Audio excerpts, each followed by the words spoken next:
Whatnauts Reactor Core number 91. My name is Kyle Springer, and I am joined by Ignacio Rojas. Ignacio, how are you? Doing good, Kyle, and I gotta say, getting really close to that episode 100, huh? We sure are. Very soon. It's happening faster than we think. I thought it was going to be next year, but when you do a show like week to week and all that stuff, it ends up happening real fast. Yep. Speaking of, for episode 100, we would like to do something special, so keep your eyes out for that. Right now, we are planning and plotting and scheming and brainstorming and all that good stuff. So we'll have something special for that, but keep your eyes peeled. But right here, right now, we're here to talk about some Star Wars Andor episodes 4 through 6. Now, Ignacio, last time you and I talked, after watching those first 3, you were not as high on the show as I was. Where are you now that we're now halfway in season 1 here? What are your thoughts? Has it improved? Is it still about the same? Are you like, this is the worst show ever? I hate this. I hate you, Kyle. You're terrible. Well, that's apart from everything Star Wars related. Yeah, it improved for me. I'm enjoying it way more now. Cool. I think that these last 3 episodes were really good. It was kind of like a mini arc. These 3 episodes, like a heist mini arc, and I liked the structure, the pace, and the way that the heist was actually done and executed. So I'm way higher on these 3 episodes than I was with episodes 1, 2, and 3. Good. I'm glad because I still think this is fucking incredible. Okay, I love for a this. second you were gonna say I didn't like it. No. I think this is still just absolutely stellar. I started listening to a podcast today, talking about it all, like super in depth, and I'm just sitting over here just so happy to just like, oh man, these details are so good. I love all of this.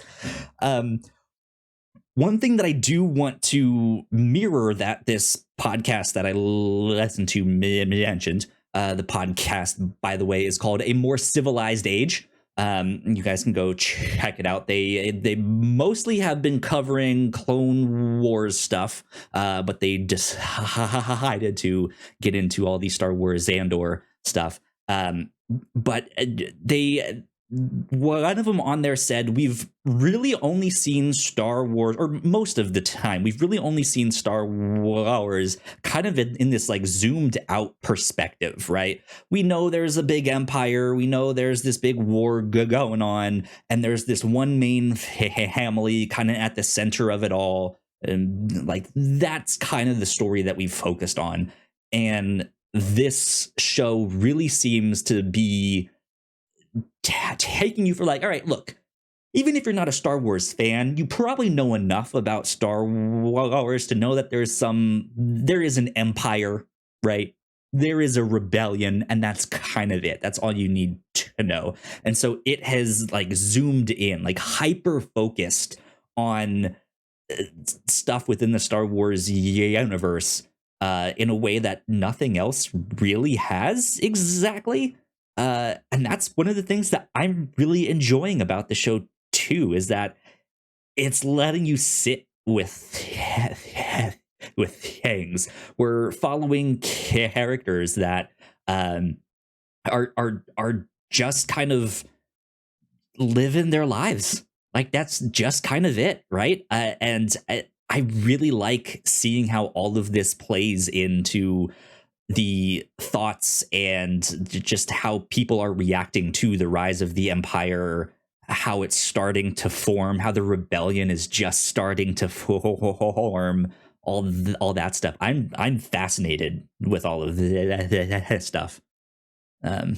Yeah, but one of the reasons that I really liked these 3 episodes, and something that I touched on a little bit as one of the things that I liked of the beginning of Andor, is that I like my Star Wars when I can see when they explore the universe, when they make it more of a real lived-in place. We know that there's an empire, and from the movies you get the Emperor, you get Darth Vader, and you get the at most you get a mention that there's a Senate that the Emperor has dissolved, and you get that shot of the table with all these commanders and generals and whatever with Vader. But the truth is that the galaxy is way bigger than that. We know that Coruscant is the center of the Republic, and there's a Republic, and so if there's a Republic, there's all these governmental systems and whatnot. And one thing that I like from this is that you get to see one aspect of that. In the first 3 episodes, you get introduced to the like why am I blanking on the word? The companies and the whole economic side of Sure, yeah. these companies are working over there, and they have their own sectors and whatever. And then in the 4th episode, you get introduced to these kind of like a bureau of security or whatever. You get a shot of the building they're working on, or whatever something the like thing that. is, yeah. And so it is just adding to the realism of this is a realistic empire that has, of course, the empire will have this whole thing where it is controlling, and it is looking at, hey, what are the budgets, and do we need to increase security, and what's the budget for the black all these black projects and all that. And I love that. You get a shot of the Senate, you get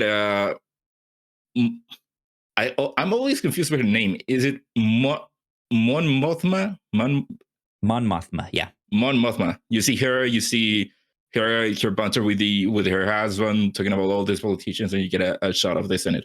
And so I really love how we are getting the universe of Star Wars is they are filling in more of the, we know the universe, we know the macro, they are filling in all the micro stuff, all the minute details.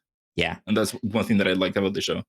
One of my favorite details, and I'm terrible with names. I forget the guy's name, but the real snot of the police officer that was like just trying to suck up and do everything like it, just like he looked like he was already in the Empire, even though he worked for some little small time, security company. Is to see what's happening to him. I think he's one of the most fascinating characters in this show so far, because we see someone who is just really trying to live and breathe what he thinks the Empire could and should be, and his work is just being like, you're kind of a nuisance, dude. Like it's gonna suck to have the Empire come down here and do all of this stuff. So let's just say it was an accident because they were in a sector that they shouldn't have been in anyways. They should have been doing all that. Let's just And he's like, but that's not right. Like that's not what we should be doing here. Goes out on his own and just completely screws everything up. Right. And immediately gets fired. And then goes home. And he just has the most like simple, boring life where he just feels so claustrophobic and strangled in this small house. It's him and his mom. I loved his mom. His mom had a big attitude. But the first thing she does is slap him. And you learn very quickly that he doesn't share the same accent as her, but he has that like very standard like Empire accent, that like British accent. So there's stuff in there that I think can be inferred about his character and his mindset and the house that he came from to just be like, man, this is someone who like gave up everything about his home life. He got rid of the accent that he grew up with to better fit in with the Empire, and now he lost that too. I'm just like, fuck, man, like this guy has nowhere to go. And so I think I mentioned it last time too, but I think he's really kind of at this turning point where either he's gonna go full empire, and he's about to be a really terrifying villain, or he's gonna end up being that like turncoat of just like, you know what, fuck the empire, and somehow is gonna end up not necessarily teaming up with Cassian, but just like doing something to put him on the path to redemption, and stuff like that. And it just like the details of that, the accent that's not there, stuff like that. I'm fascinated by, because like you said, it builds out parts of the Star Wars universe that we haven't really gotten to explore yet, or we've seen characters like it, but we haven't explored the motivations. We haven't explored all of that stuff behind it. So yeah, I'm stoked. I'm stoked with what we've gotten so far. But let's talk about this heist, because that I think the heist of this was also super cool. We get to see Cassian inserted into this team. He's now going by the name Clem.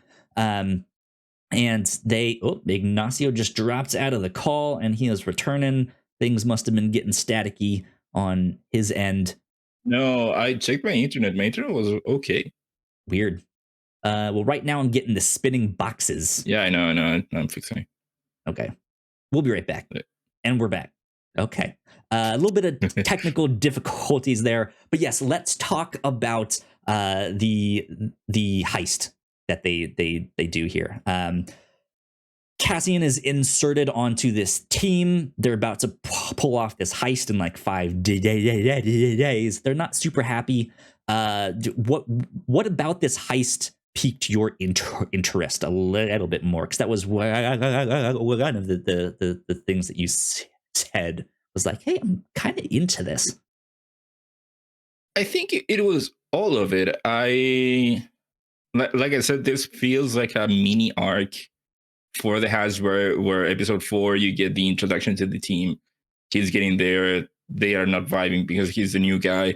Then episode 5 is, hey, we need to nail down how we move, what's the plan, where we go, what we do, all that stuff. And then episode 6 is, okay, now we're executing the plan. And that whole progression, I really loved it. And I think that episode 6 executed it very well. Mm-hmm. All the way from how you see them infiltrating the ranks, all the way to how they executed in the inside, and then all that. I think it was perfectly executed. But then ending it with them being chased by TIE fighters in this crappy cargo ship. Yeah. And then just the imagery that they use with the comets in the sky, it's gorgeous. Flying through those and using those as covers. It was great. I loved it. Yeah. It gets real tense when they are pulling off that heist. And you, for the most part, you get that heist in almost real time, right? Like it feels like you're following them the entire time. It's not like, okay, and then 20 minutes later, let's check in on this part of the team here. I really like what they're doing with that heist. Of course, it went sideways, and by the end of this, things end kind of sadly, to be honest. One of the characters who's there on the team ends up being killed by Cassian, because he's just like, look, dude, we can make it out right now. 80 million credits. You take half, I take half. And the stuff he's saying just kind of pisses off Cassian, and he's just like, fuck you, dude, and he shoots him. And that, I think, is another clue as to who Cassian is, or who he becomes. And that I think is really, really telling, because I think he ends up being someone that believes in the cause of the rebellion. Right now, he's not totally invested. He's just there to make a paycheck. But what's the guy's name? The Lutheran? not Lutheran, something. The character that Scar's guard is playing. He has this idea of like, I know who you can become. I see it. And we haven't reached that yet. But I like the road that they're putting him on, that he is meeting the characters that put him on this path. He's having these conflicts that really start to make him question, like, what is the Empire really, really doing to the everyday person? What is it that we should be thinking and feeling when they do all of that stuff? And yeah, I'm eating up every little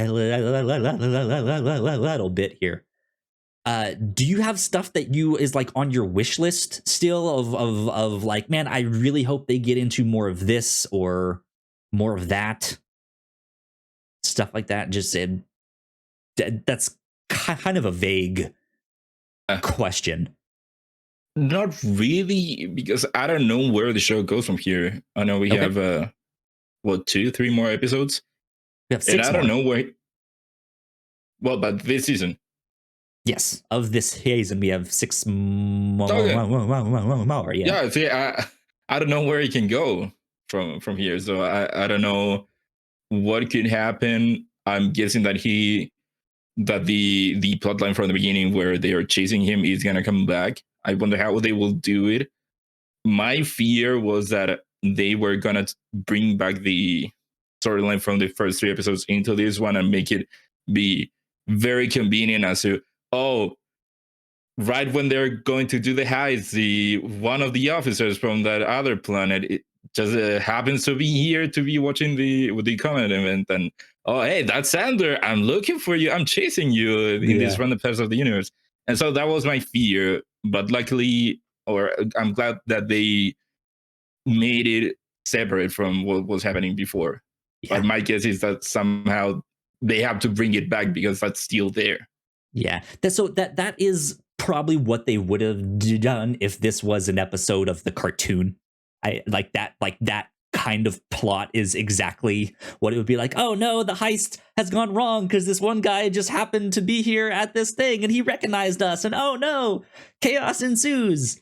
But yeah, I think they set up that first guy who was after him kind of as an example, and I already talked about him. But then there's this other girl, this woman who's in a different position, but is starting to recognize some of the same things. She is recognizing that, hey, there's these people that are kind of running these same scams. They're hitting us with the same stuff over and over again. That's starting to be a pattern. That's starting to be a rebellion here, that they can do that and then spread that information, that's how they can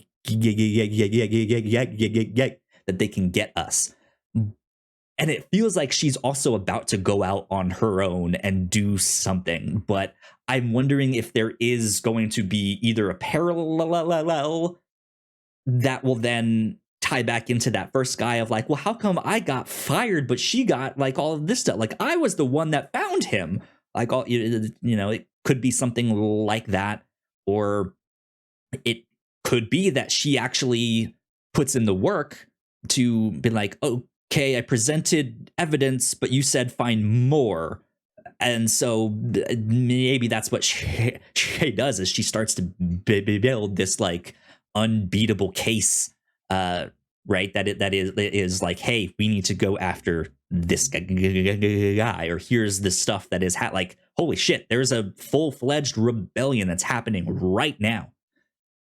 You have all that stuff. We have all the stuff with Mon Mothma, which, by the way, I love the Mon Mothma, not Mothra. That's the kaiju, not the character. But I love that scene with her and her husband, because man, it really seems like they just hate each other's guts. Yeah, that they just like, we're married. We're in this for the long haul, but oh my god, like we don't see eye to eye on anything. I loved that scene. I thought that was fantastic. But we know there's going to be stuff with her We know that Saw Gerrera is returning in this show. So I don't know if they're gonna have some meeting, if they're gonna start like after this heist is done now and they have all this money. I'm assuming this is gonna get pumped into the smaller cells of these rebellions to get them guns and get them vehicles and stuff like that so they can actually be a rebellion. But yeah, like somehow things are gonna get bigger. Things are gonna get just more explosive, and I think tensions are gonna run high. Um, yeah, I am all for the heist stuff that we get on Cassian's side. I'm all for the kind of political minutia that we get on Mon Mothma's side. Just I want to see that dinner party that that they were talking about. She's like, "Oh, you invited all of my political enemies. Like, why would you do that? Why would you invite them into our home? Like, I just want to see the like real tense conversation back and forth that is all just jabs back and forth on stuff about how the empire is shaping up, what they need to be doing, what they ought to be doing. Oh yes, but I heard you failed at this thing, but blah, blah, blah. It doesn't make for a great action sequence. But good God, I love it. It's just those details that I love. So yeah, I'm enjoying it a lot. Um, let's see any other kind of things here. There hasn't been an alien yet on the show. Really, depends. Depends on how you're considering it. Yeah. Well, you count Which as is an alien. an interesting thing, or like, yeah, non-humanoid. Yeah, non-humanoid. Yeah. Yeah. Well, except for the doctor.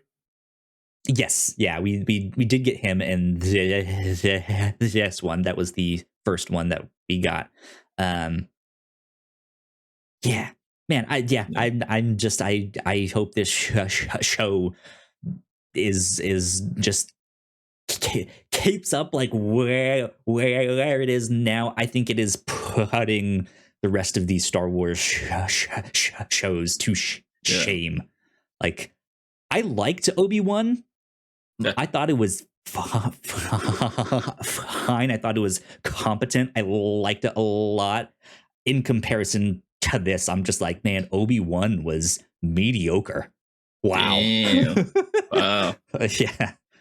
Like a Mandalorian too. Like I love first season of Mandalorian. I liked a lot of the stuff in season 2. Even that is just like, man, that just feels so much more like the cartoons now that I've gotten this. So good stuff. One last thing that I want to bring up Go for is that Coruscant looked weird to me. And what I mean is that every time I looked at, anytime Coruscant was in the scene, the buildings, whatever, it looked like how it looked to me on episode 3, and not in a good way. I don't know if you felt the same, where it felt fake to me. It looked fake to me. I can see that. I mean, most, because that's the thing, is like all of Mandalorian is filmed like mostly on that like that stage with the big screen, all of that stuff. His name? And this is the first Star Wars show that is mostly shot on location. Which great location. Yeah, it helps the show so much. But I think then in the times when it's like, oh, that is the screen behind them, it is just like, oh man, I can really tell now. No, but man, it really hit me the first time that you see Coruscant there. I insist, it looked to me how it looked in episode 3. That's funny. Well, Yeah, man, I hope we get like a new kind of location now that they're done with that heist and we go somewhere else. Yeah, there's lots of really good fun stuff in here. I think this show is phenomenal. But yeah, I think that is about it for our reaction to episodes 4 through 6 of Andor. Ignacio, where can the people find you on the internet? The people can find me on Twitter at Ignacio Rojas B. That's IGNACIOROJASB. There you go. You guys can find me at Yo Kyle Springer on Twitter. And of course, if you guys would like to stay up to date with all of the stuff that we do here at the Whatnauts, we are at the Whatnauts on Twitter. So please go like, share, and subscribe. That would help us out a ton if you're on the YouTube version. Got more videos right over there. But this has been number 91 of the Whatnauts Reactor Core. We will see you all next time. Bye. Bye.